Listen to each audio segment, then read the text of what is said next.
So today I'm deliberately checking to see how far we can go on this battery once the gasometer gives up and goes to 3 stripes.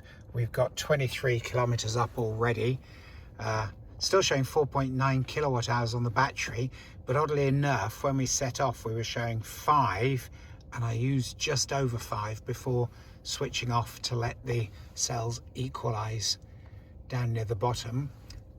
They've done that. Now that they've done it, we're showing couple of weak ones, but the interesting thing for me is that with this particular battery pack, the whole time I've used it, the difference between the GIDs and the state of charge percentage has always been somewhere around 15 to 18%.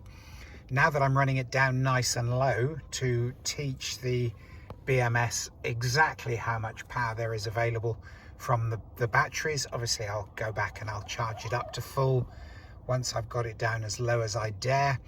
We're only showing, what's this, 2.4% difference between the GIDs and the state of charge. So there are so many reasons why from time to time it's worth running it down really, really low, not least of all so that you can get rid of range anxiety, but it helps to let the BMS relearn everything about the battery from time to time and give you much better readings. So we're still showing the best part of 3.5 volts usable there.